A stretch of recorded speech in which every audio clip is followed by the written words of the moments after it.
Shalom, salam sejahtera, senang bisa berjumpa lagi dalam renungan hari ini. Mari kita siapkan hati kita berdoa terlebih dahulu. Ya Tuhan, kami bersyukur ada kesempatan bagi kami untuk mendengarkan kebenaran firman-Mu. Doa kami supaya Roh Kudus menolong kami, sehingga kami dapat memahami kebenaran-Mu dengan baik. Dalam nama Tuhan Yesus, kami sudah berdoa. Amin. Firman Tuhan dari 2 Korintus 5 ayat 7. 2 Korintus 5 ayat 7. Sebab hidup kami ini adalah hidup karena percaya, bukan karena melihat.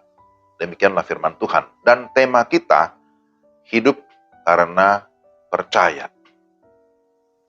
Saudara-saudara, Bapak Ibu yang dikasihi Tuhan, banyak orang yang bersifat skeptis atau fatalis dalam menjalani kehidupan.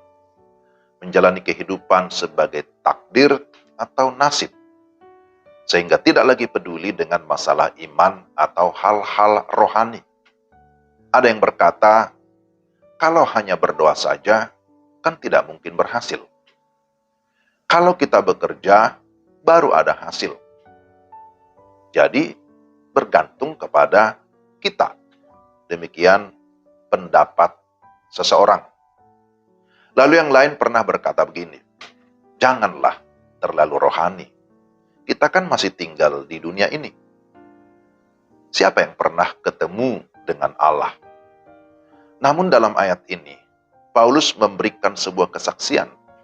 Sebab hidup kami ini adalah hidup karena percaya, bukan karena melihat. Nah, kita dapat belajar beberapa hal melalui tema ini. Pertama, percaya berarti mengakui keberadaan Allah. Bagaimana kita mengetahui bahwa Allah itu ada? Apakah karena usaha manusia dapat mencari dan menemukan Allah? Ternyata tidak. Kita bisa mengetahui dan mengenal Allah karena Dia sendirilah yang menyatakan dirinya. Dia memperkenalkan dirinya dan Dia mau datang ke dalam dunia melalui Yesus Kristus yang sudah mati dan bangkit dari kematian yang baru saja kita rayakan Hari Raya Paskah. Paulus mendasarkan imannya atas penyataan Allah. Maka dalam Kisah Para Rasul 27 ayat 25, sebab itu tabahkanlah hatimu, saudara-saudara, karena aku percaya kepada Allah, bahwa semuanya pasti terjadi, sama seperti yang dinyatakan kepadaku. Apa yang telah Allah nyatakan, telah dituliskan oleh Rasul Paulus dalam surat-suratnya. Kita mengakui surat-surat Paulus adalah firman Tuhan, karena Allah sendiri yang mewahyukannya.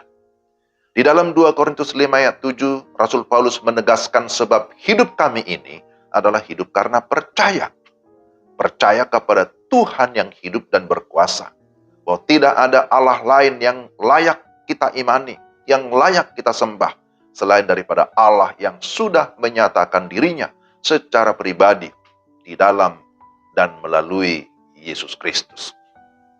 Yang kedua, mengapa kita harus hidup beriman? Mengapa kita harus percaya? Iman diperlukan, karena tanpa iman kita tidak berkenan kepada Allah. Ibrani pasal 11 ayat yang ke-6 menyatakan hal yang demikian. Tanpa iman, tidak seorang pun berkenan kepada Allah.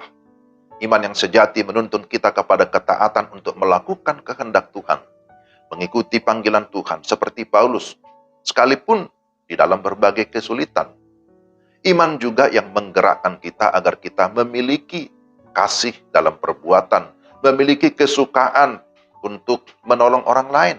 Dan selain itu, iman menuntun kita kepada pengharapan akan janji Allah. Orang yang beriman tidak hidup di dalam kebimbangan, tetapi di dalam kepastian bahwa dia akan menerima segala janji Allah, baik sekarang maupun yang akan datang, yaitu hidup yang kekal. Itulah sebabnya Paulus berkata bahwa ia hidup bukan karena melihat. Yesus pernah berkata, berbahagialah orang yang percaya sekalipun tidak melihat. Amin. Jadi agar kita tetap memiliki iman yang kuat, maka kita haruslah senantiasa bertekun di dalam firman. Sebab firmanlah yang dapat menumbuhkan iman kita dan firman yang menguatkan iman kita. Orang yang beriman tidak akan khawatir atau takut menjalani kehidupan karena dia meyakini Tuhan ada beserta dengan dia. Sebaliknya, jika seseorang tidak kuat dalam iman, maka dia akan hidup dalam kekhawatiran dan ketidakpastian. Karena itu, saudara-saudara, mari kita terus meningkatkan iman percaya kita. Dan jangan lupa, tetap beritakan firman, beritakan Injil. Karena dengan Injil, dengan firman, orang lain akan bisa memiliki iman. Karena iman timbul dari pendengaran akan firman. Dan itulah yang akan membawa seseorang kepada kepastian dalam hidup ini, hidup sekarang ini, tapi juga kepastian hidup yang kekal. Karena itu, saudara, tetaplah percaya. Mari kita berdoa. Tuhan, terima kasih untuk firman-Mu. Kiranya Roh Kudus menolong kami supaya kami dapat memahami firman-Mu lebih dalam, dan kami dapat menjalani kehidupan ini dengan tetap beriman kepada Kristus yang sudah mati dan bangkit bagi kami. Dalam nama Tuhan Yesus kami sudah berdoa. Amin. Demikian renungan kita hari ini. Tuhan memberkati Bapak, Ibu, dan saudara-saudara sekalian. Salam.